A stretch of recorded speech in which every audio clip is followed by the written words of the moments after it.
Hey, welcome everybody to another episode of Kensel Culture. Now we call it Kensel Culture because I'm about to get the man himself, okay, the grand poobah of pop. Yes, here he is, ladies and gentlemen, the legendary John Kensel. Take a bow.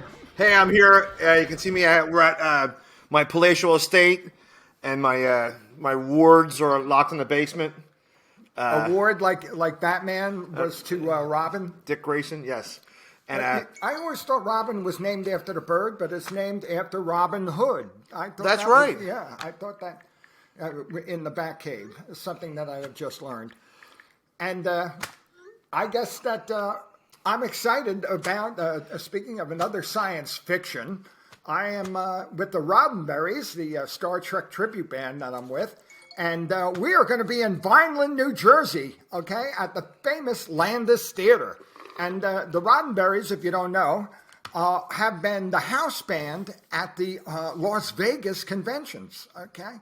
And for Star Trek. So, you know, they have interplayed with all the different actual stars living and, you know, a few that have passed away since. But it makes a great repertoire. But we touch all bases of the, you know, of the Star Trek universe. I'm doing Bang a Gong, Get It On because it's the 40th anniversary of the movie Star Trek II.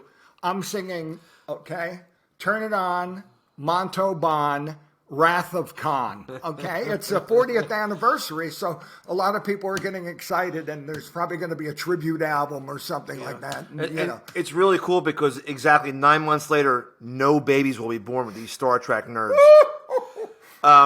Most of those people, they either have a family or the fans that come, the real diehard fans. They have families and businesses, and a lot of them are doctors and lawyers and Indian chiefs. And it's, you know, it's Native American chiefs. Sorry. Also, too, you should check this theater out. It's in Vineland, New Jersey, which is like in the farmlands of southern Jersey.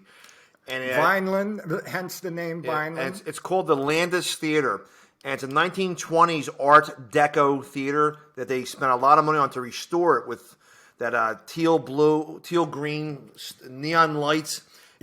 It's a real throwback, and it's a beautiful place for the for the Roddenberries, okay, to play on July 23rd. It's July 23rd. It's a Saturday. I'll be wearing this, okay, so you can look out for me.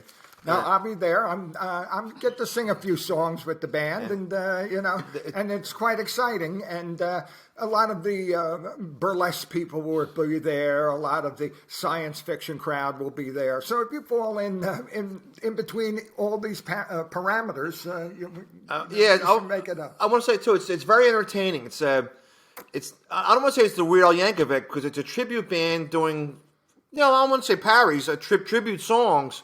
Well, like Bang a Gong, Get It, you know, Montauban, Wrath of Khan. I also do, instead of That's Life by Frank Sinatra, I do That's Space, and I do What I Like About You, a great song to dance to. I do What I Like About Q, who is an entity and a number. He's not a line in Britain, like you say. And it's a really neat theater, too, because they put on plays there, tribute bands. I saw Jim J. Bullock and A Few Good Men there.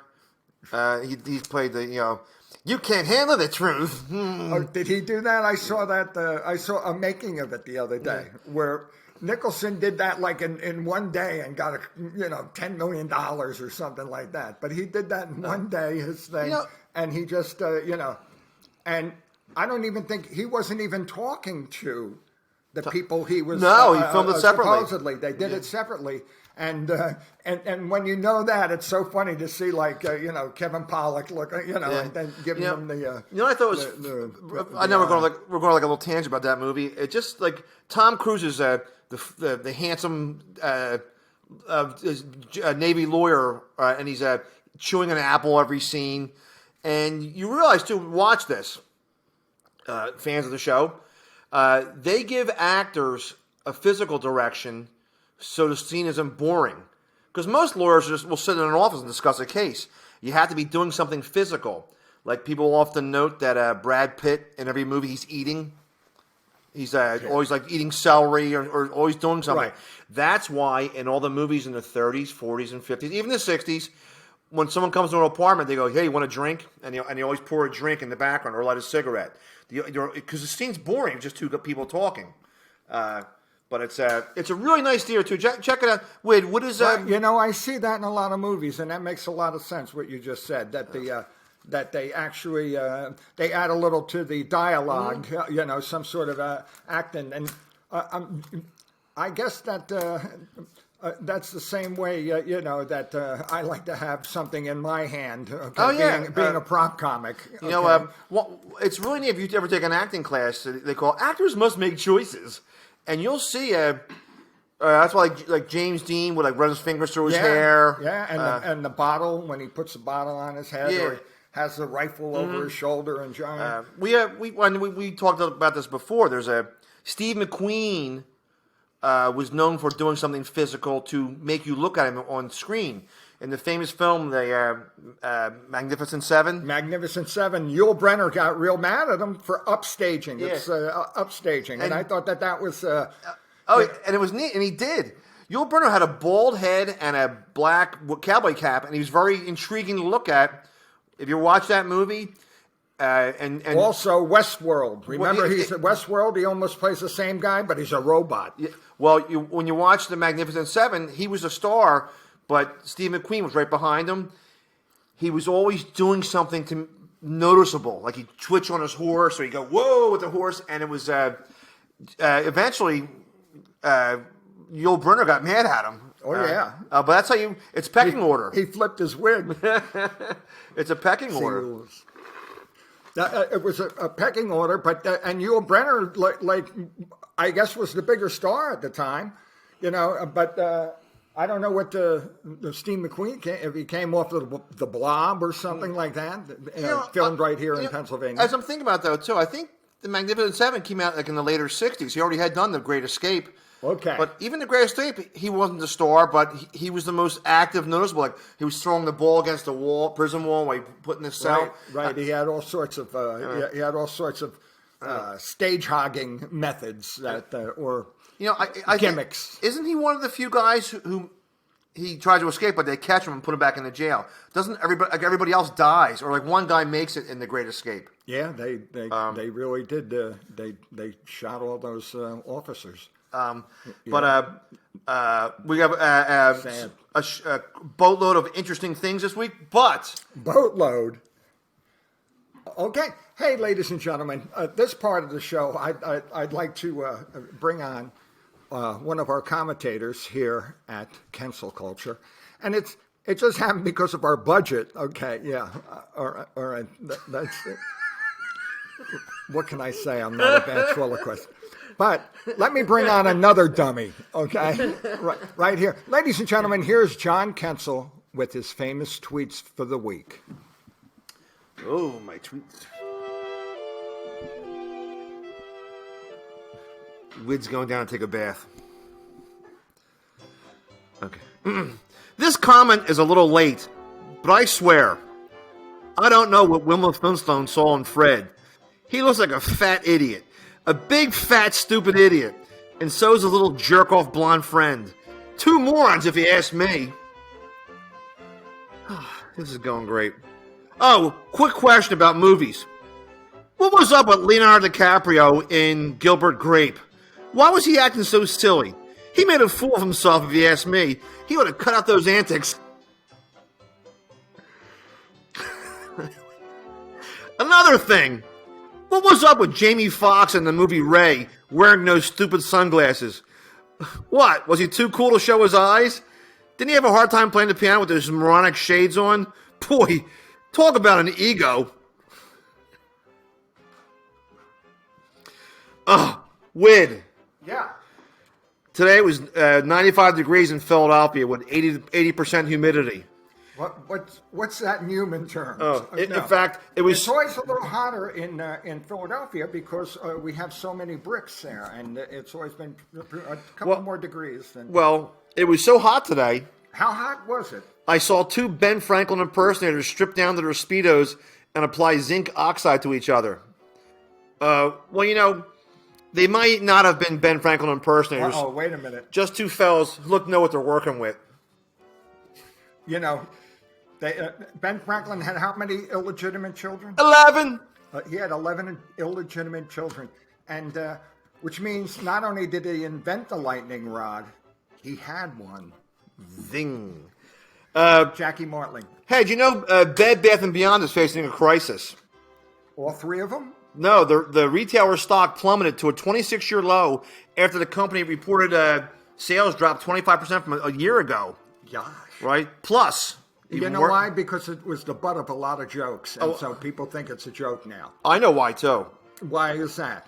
The Swedish meatballs they sell, they're made of ground-up cuckoo clocks. They must have a lot of time on their hands. Hey, there's a heat wave in Las Vegas. Yeah? And New? What else is new, John? Okay. Well, it was so hot. 2 Reba McEntire impersonators exploded on the Sunset on the Strip, not the Sunset Strip. Wait, I think. Back that up, John. Sorry, it was so hot in Las Vegas. What happened? 2 Reba McEntire impersonators exploded. Hey, I loved her. I loved her in Thumpers. Our engineer host here, Jim. He's a big wrestling fan. I can see the wrestling belts in the background there. Hey, Jim. Jim, did you know 9 years ago today, Doink the Clown passed away? He was a wrestler dressed like a clown, evil clown. Well, and the party. Yes. Oh, he didn't. Yeah, and then they had Dink. But what a beautiful thought! The hybrid of circus life. Oh yeah, and the wrestling ring. Well, all put together. The ring circus. The luncheon, the party after Doink's funeral was at Dunkin' Donuts, and dude, Dink talked about Doink's death at Dunk till dawn. Hey, music fans. He led me right into that because I have to listen to things about wrestling, okay? Because I never followed it, never. But now I'm reading about all these cool characters that they had, who were so low tech and so cool, and and who cares about the performance? I like the personalities that were there. Oh yeah. FYI, we're mentioning older songs earlier. The song "Ballroom Blitz." Ballroom by Sweet sounds like is it by that Sweet? Right? You split your pants. All right, it by Sweet. It sings it, right? Okay. Ballroom Blitz, and in the song, they yell, and the man in the back says, "Everyone attack." But if you read the lyrics, he doesn't actually say that. He says, the man in the back says, "We're out of mozzarella sticks." Wait, that's the Italian version. I like Broadway plays. I know you do, John. Yul Brynner, the King and I, he won the Tony that year. 10 years ago, I saw Mike Tyson's one-man play on Broadway. Mike Tyson had a one-man play on Broadway? That's like the hibernation of the beautiful Broadway entertainment and wrestling. Oh, no, he's a boxer. I'm sorry. But Mike Tyson's show, it was unusual.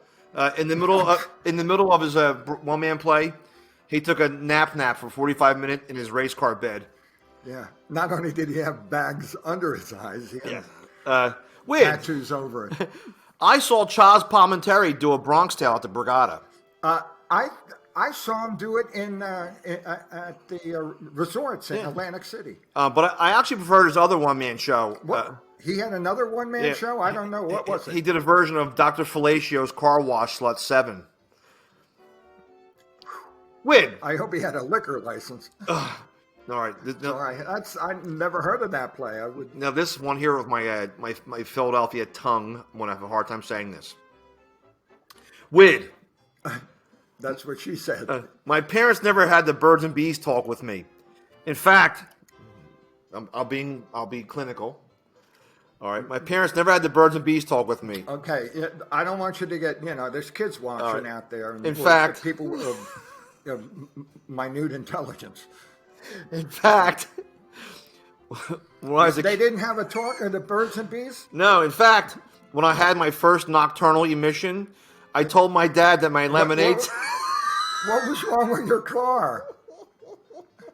In fact, Somebody stole your catalytic converter if you have that. In fact, when I told my father about my first nocturnal emission, I said that my lemonade salesman went kablooey in my pajamas when I went night-night.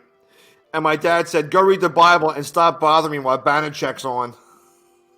Of course, he was 37 at the time. Wid, Well, you know, you pervert. you know how a lot of Italian mothers have a second kitchen in their house? Yeah. Well, one is not more the merrier. Well, and Italian mothers, they love to feed everybody. Just a heads up, a lot of Latvian women have a cuckoo clock and shoe repair shop in their basements. They're industrious. Yes. You know, they have to be, John. They weren't brought up in an affluent country like, Ireland, like you were born over in. And your dad came over on the Lucky Charms. Wid. It was 13 years ago this week Michael Jackson went to heaven. And that's how he preferred his men. Yes. Did you know, too, that... does anybody remember the story of Michael Jackson? Remember Michael Jackson was fingered by that first kid in the molestation case? You know, the kid fingered Jackson by correctly identifying the spots on Jackson's penis. And the cops brought Jackson, and they fingered him because the kids described his penis while he's being fingered. Wid, did you... John, that was like... two dirty double entendre. So that was a quadruple entendre. Did you know? That's, Michael Jackson jokes. Come on, update him a little. How about R. Kelly? He's getting 30 years over there. Did you know that, Michael Jackson had Bubbles the chimp? What happened to Bubbles? Well, he had 20 Bubbles the chimp. They kept getting bigger. He really did. It wasn't just one Bubbles the chimp. And what happened was, the reason he had 20 was because they kept killing themselves because he kept making them wear TV Small Wonder outfits in the bedroom. How many bubbles did he have? 20 bubbles. He would have really caught the monkeypox. Wait, when the ambulance driver first got to Michael Jackson's place, Yeah. At first he thought a female impersonator got hit with a highway paint truck. What? That happens. So don't laugh, John. A lot of times.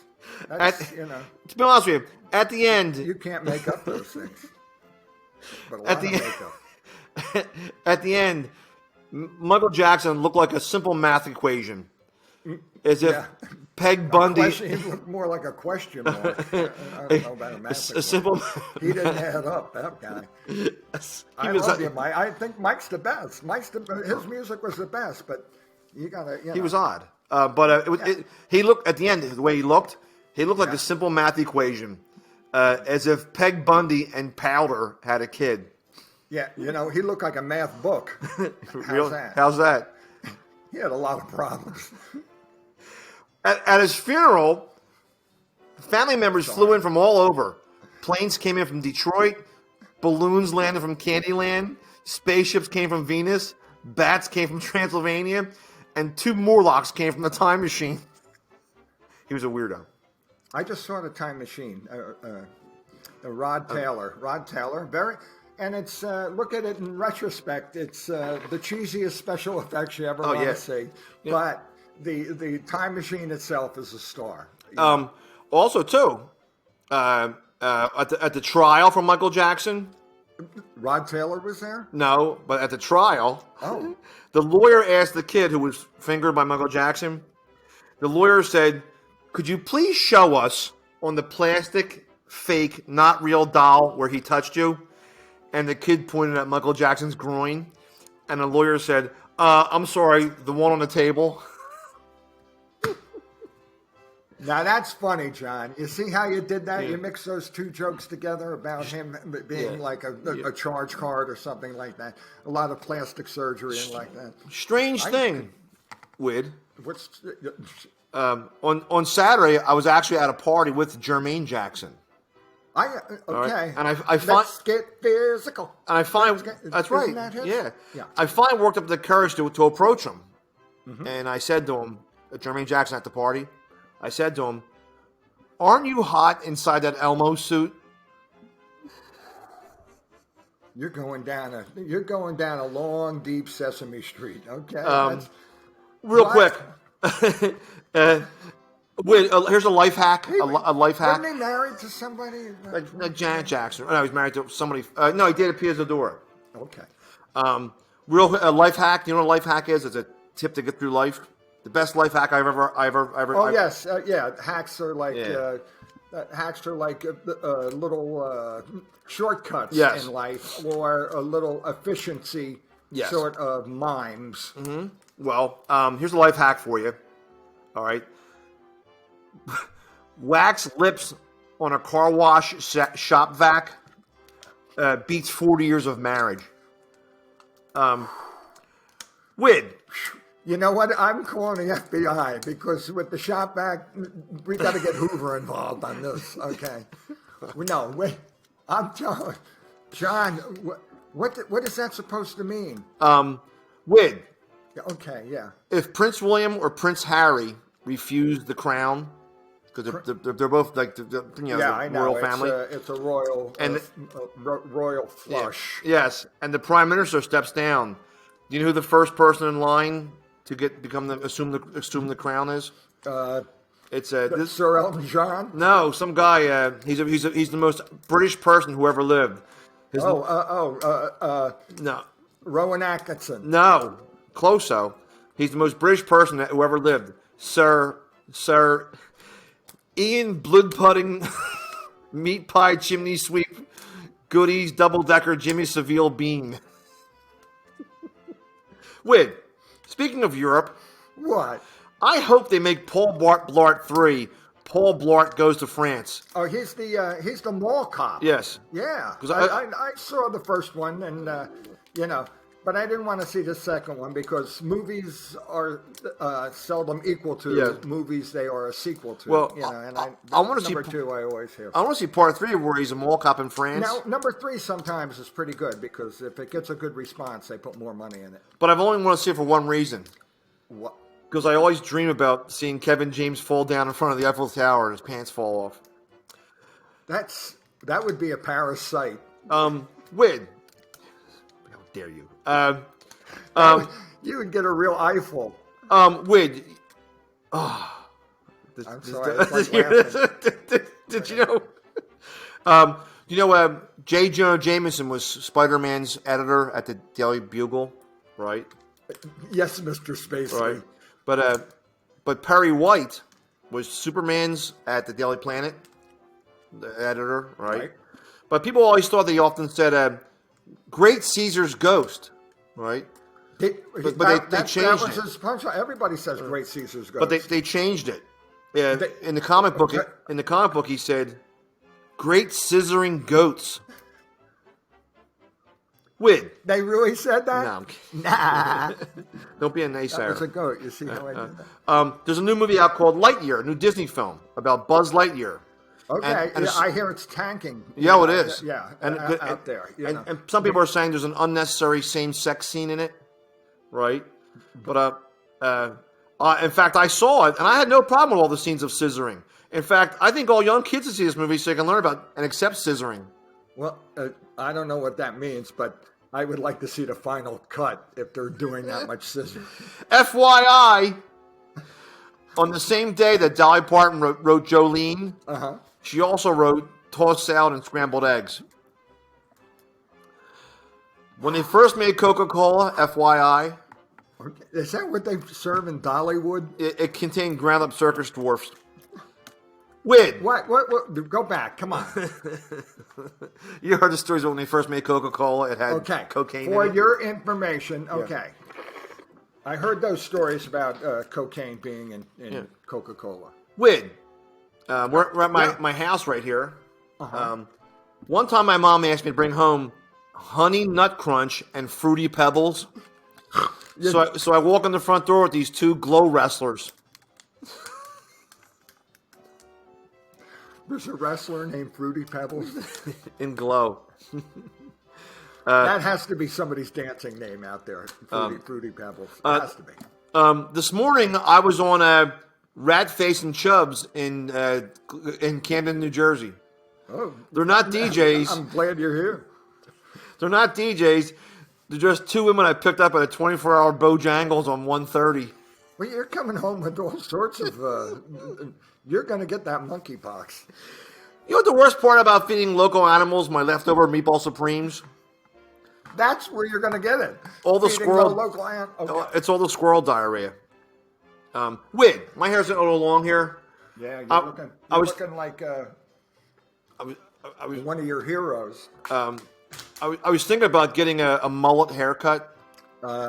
Well, you look like Joe Dirt. Yeah, but I don't know how I'd feel after you get a mullet haircut because that means you have to work at AutoZone. What is? Who's hiring? Wid, we're almost Yes, we're getting there. We've mentioned England earlier. Yeah, that rings a bell. Did you know they have different words for our products over here? Well, they call me Big Ben over there. Really? Well, An elevator is called a lift. yeah, it's called a lift. Yeah, The front of a car is called a bonnet. right.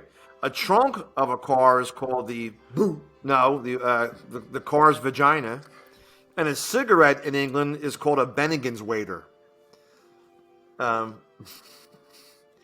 Wid. Why do I get sucked into these? I'm trying to. I have a reputation, John. Wid, I wrote this joke. Can you help me out with it? Oh, yes, sir. Did you ever hear of oodles of noodles? Of course, I've heard of oodles and noodles. That was my. Yeah. That's one of the 4 essential food groups. In college. Yeah, well, you ever taste it? They should be called bellodium of sodium. I know bellodium's not a real word. That's pretty good. That's pretty good, John. Bellodium's not a real word. I just made up for the joke. I thought it was a real word. I was just complimenting you. Last week, my friend Bob Levy and his son went to see. God bless Bob Levy. Reverend Bob Levy. Do you have a little, respect for the Reverend? Well, last week they went to see Paul McCartney up in New York, and the tickets were very, very expensive. But it's a once in a lifetime thing to see it.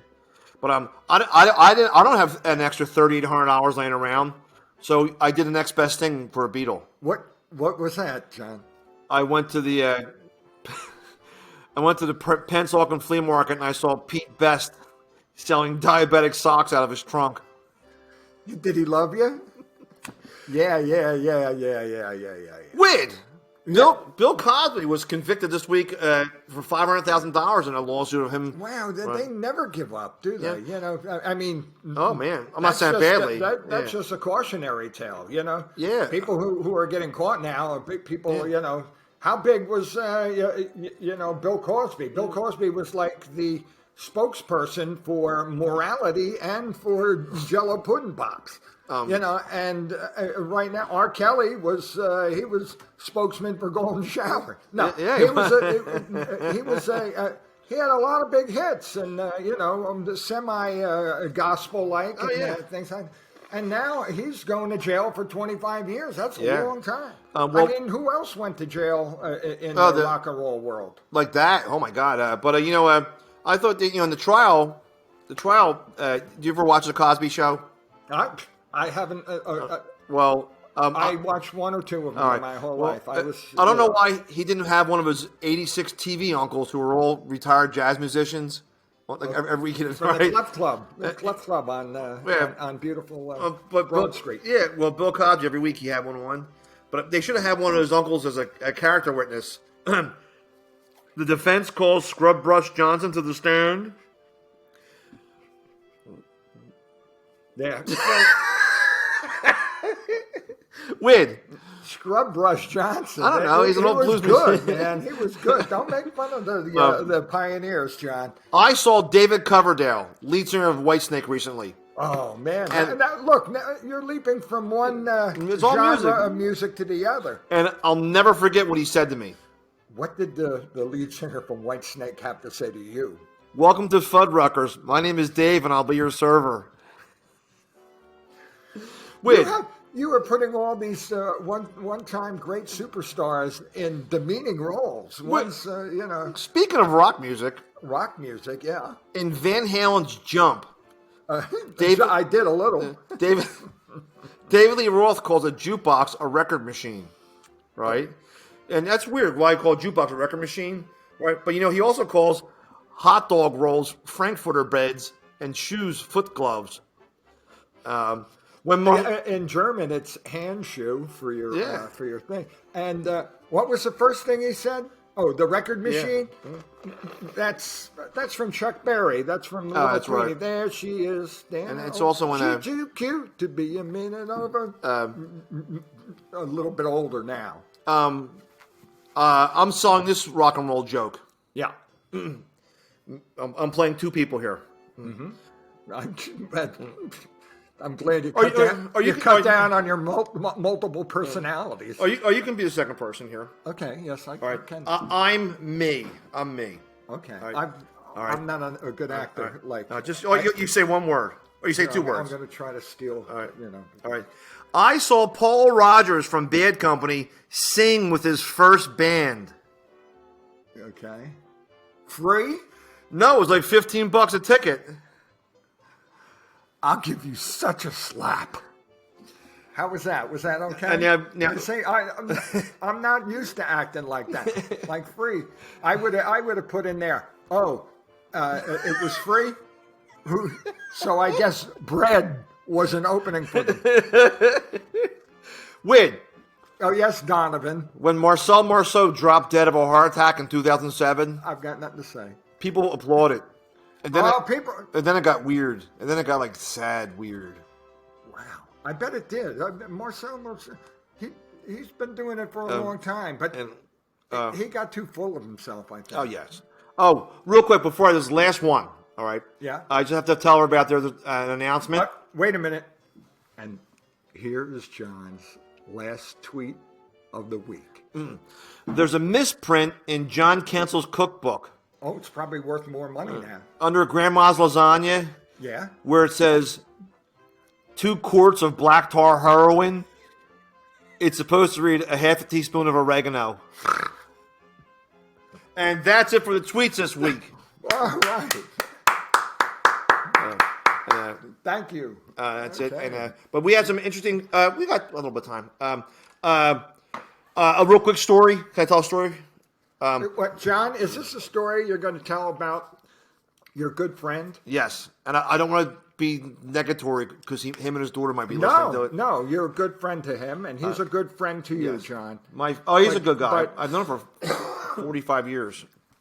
It's amazing how many He different stories you have about your encounters I with. think his nerd glasses off. Oh yeah, he's a good guy, and odd stuff always happens. It's my friend Al. He's Who can I say? Yes. Is a Revolutionary War and Civil War and World War I reenactor. and he's also his day job. His day job is a milkman, and what a great job that must be to be able to be with yourself at that time in the morning. Oh, all night long. But he has always. This week he's having a luau at his house in July for all the Milkmen and Civil War reenactors. They're going to mingle, Milkmen and Civil War reenactors, Revolutionary War reenactors, and Al sent away for a commercial industrial pizza oven that you can cook in your yard. It's an actual pizza oven. You know, I'm a big fan of barroom pizza reviews with Dave Portnoy or whatever his name is. Very good. And look, all right, yeah. That's here. I'll show you. Here's here's an Italian laptop. Okay. That's great. And so Al Pi equals. Okay. kill. Al, so he sends away for a big pizza oven, and it can work by charcoal, wood, or you can actually hook a propane tank up to it. I mean, it affects the pizzas how they are prepared. The charcoal, brick oven. It's funny when you what you learn about pizza and something so simple. It's only crust, sauce, and cheese, and and it can be made in so many different ways. Well, he ordered it from Amazon. It's a heavy, expensive thing. So he told me he came to his house and his daughter had to accept it from the FedEx or Amazon delivery guy. And she said it was, Dad, this thing's really heavy. I had a hard time getting it in the house. So Al gets it, And he comes home and he's all excited because he has to prepare for the luau, for the Civil War milkmen to get together. Put pineapple on pizza. Yes. Man. There's the luau right there. Well, he opened it up and it was not a pizza oven inside of it. Yep. It was the wrong package. It was a... Wait a minute. You're saying that he's been expecting this pizza oven to entertain his friends. Yes. Okay. His peers, his Civil War, reenactors. the milkmen, Civil War reenactors. And Amazon or some other entity messed up his order. Yes, and he opened it up, and inside of it was an African sex swing. It's a big, giant wicker basket that hangs on a metal rod in your room that people lay on the ground, and they have adult romance honeymoon relations. You think I don't know what an African love swing is, John? But it must be popular, but it was real heavy. And so he had to call up and said, I wanted it in blue. No, he had to... He called up Amazon, and they said, okay, no problem, we'll exchange it. And, Sorry. so... We'll exchange it. How? So... Man, I guess it's... So anyway, so they called and said that they're going to, exchange it. And he said, may I ask, Miss Amazon woman, not that she's an Amazon, like 6'8", she's works for Amazon. I read my mythology. I understand. But she said, he goes, can I ask you a question? What if the person who received my pizza oven refuses to give it up? Can they keep it? And she said yes, because don't worry, you'll still get your pizza oven for your Milkman Luau and Civil War reenactor Luau. Wow! But I just thought it was an interesting story, and got one more neat comedy super show story I did last night. Wait a minute. Yes, I wasn't on this show, John. This is where you did with the fantastic Bob Levy, yes. Reverend Bob. Yes. Okay, he is a veteran performer from Yes. the Howard Stern Show and many different Yes. outlets, loved all over the world. And you, he can handle a rough crowd, okay, because his stuff is, it's strong and it's, and it's impactful and it's not politically correct. Let's put it this way. But he's a line. We love him, and he's very funny. But you were with him last night. He's at a tough place. Well, Bob's a lion tamer. He can work any crowd. Right. He's a lion tamer, and he actually he can be, in your face, but he smiles. So it's not Right. I want to fight this guy. He's very funny.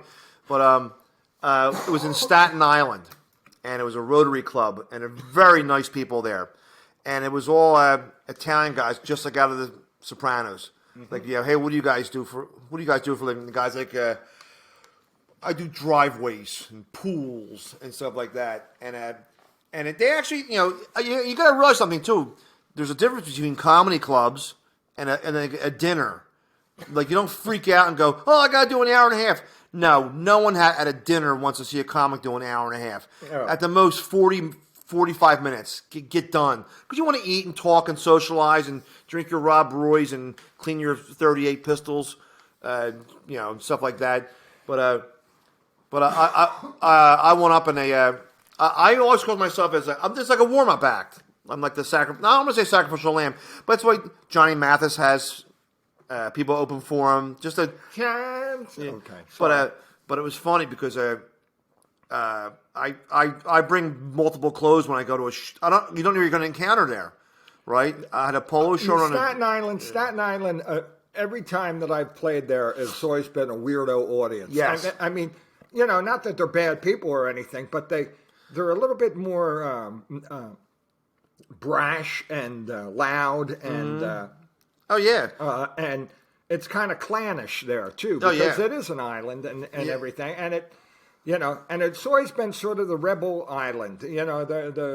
There were Confederate flags during the Civil War on Staten Island. Yeah, and the Vanderbilts chose to live there. So you went from trash to comparable to billionaires today who lived on Staten Island back in the day. But it made me laugh because Bob he just works the crowd and How were they rough? Were they? No, but these guys were, even though they dressed very nice, but they were all working class, rich guys. They work for a living with their hands, but they're all. But it's funny, Bob. Contractors. Bob talked to this one guy. He goes, "What are you doing?" He goes, "I own a bank." And he goes, "Who's is that? Your son?" And he goes, "Yeah, it's my son. The kid's 31. He looked like he was like 15." And Bob goes, "You look like a fruitcake. If you're not one, you're on the waiting list." And they all laughed at it. But that's an old time sort of insult that you would say, but without calling somebody the F word or something like that. You would say, "But you're on the waiting list," which is it's sort of an insult light. But Bob, I can't say, because if you look at the picture, look how pink my skin is. I'm an Irish guy. I look like a roofer. Yeah, they would have sacrificed you. I did one with Bob before, and it was the same crowd, all Italian guys. And you think The Sopranos is fake? No, that's real people, just like that. Bob saw this big fat guy in the audience with suspenders, and Bob goes, "What's your name?" And the guy's like, "Tony." He goes, "Tony, what are you wearing the suspenders for?" Because it's 2022.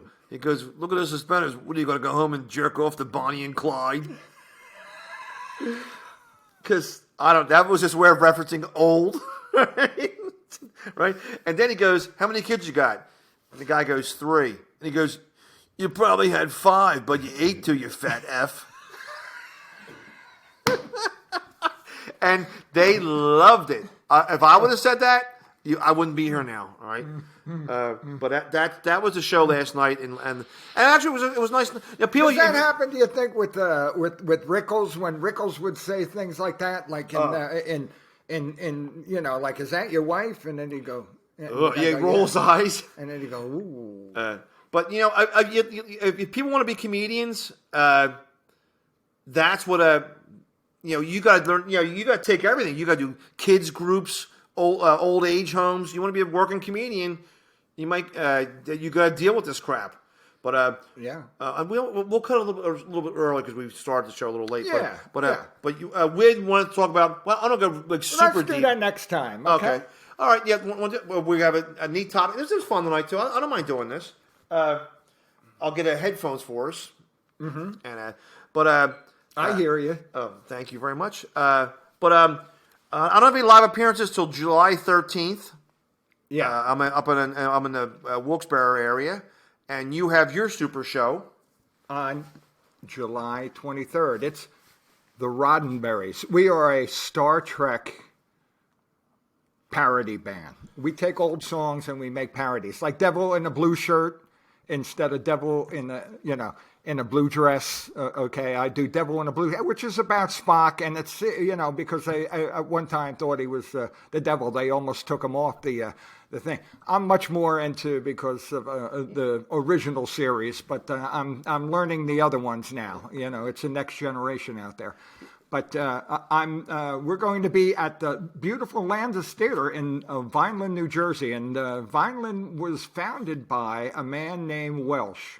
Yes, like the grape juice, okay? Hence the name Vineland. What is in Vineland? What's the cranberry place over there? The cranberry place is right next to it with an H. Oh, okay. Yeah, that's right. Hamilton or... Hamilton. Yes. Hamilton is the place where the blueberries is, but it's, it's right near Vineland where they...